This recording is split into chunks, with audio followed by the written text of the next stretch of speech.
Hi everyone, this is RealEssentials and I'm Peter Goodman and He's my partner, Todd Adwar, and we're here to talk about getting your team in place so that when you buy a home, you're ready. that's it. Look, there's nothing more important than having the right team. First of all, if you have the right team, everyone does their job, and the one person that isn't on your team or shouldn't be on your team is the one way that this can fail and you don't end up getting the home of your dreams. So you want to make sure you have the right people. One of the most important people you could possibly have is Todd Adwar. Why? Because that is your financing. You can't buy a house without money, and you can't buy a house unless your seller knows that your financing is in place and is secure. So Todd, can tell us a little bit about what you need. Yeah, so what you want to do is you want to almost have a book or portfolio of your information.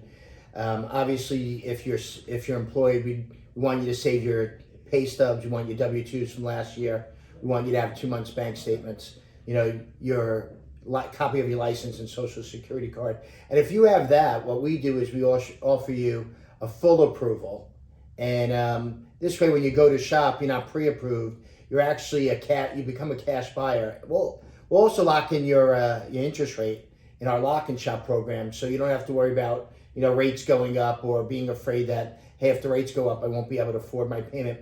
But before we talk about all of the people on the team, one of the things I wanted to say to you is when Pete and I, talk to folks and we talk about the 7 different people on the team, it's the family that has the 7 team members that wins the home more often than not.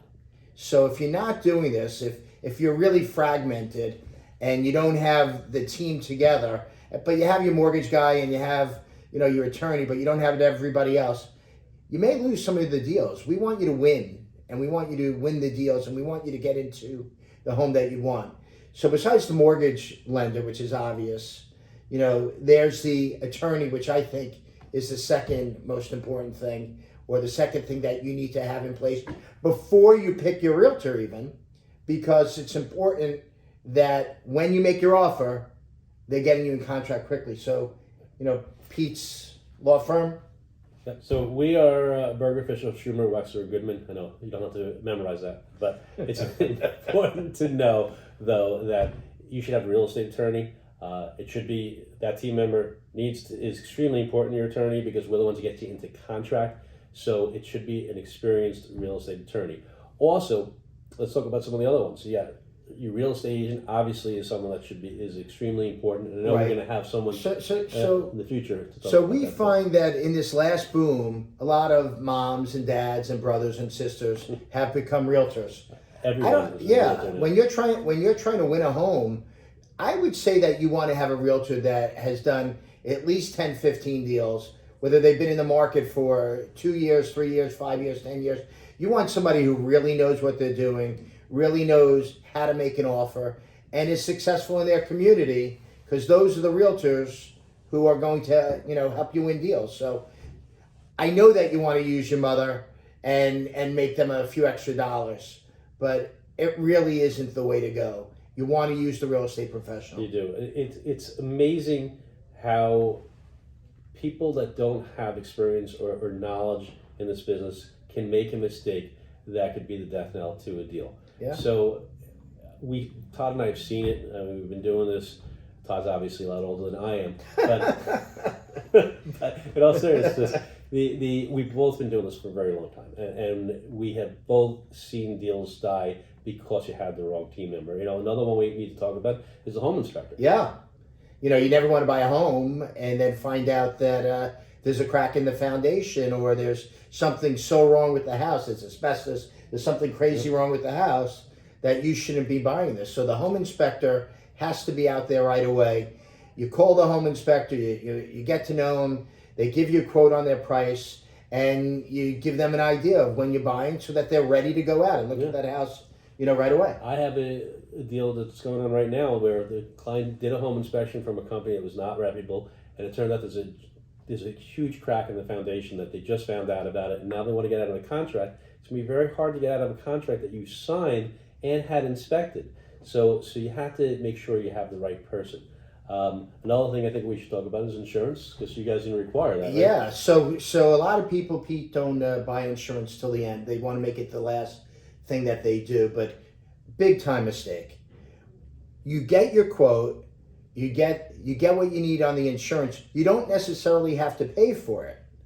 Just get everything in place so that we're able to have the insurance, and you know that the house is insurable. Believe it or not, we'll run into a couple of homes, a few times a year where the house isn't insurable and you're wasting all your time. So it's definitely something that you want to order, first week in the transaction. And that leads us to the accountant and the appraiser, Pete. Right. All right, so let's talk a little bit about the accountant first, and we'll talk about the appraiser. The accountant is more, a lot of times, on the seller side, depending on whether you're selling a family home.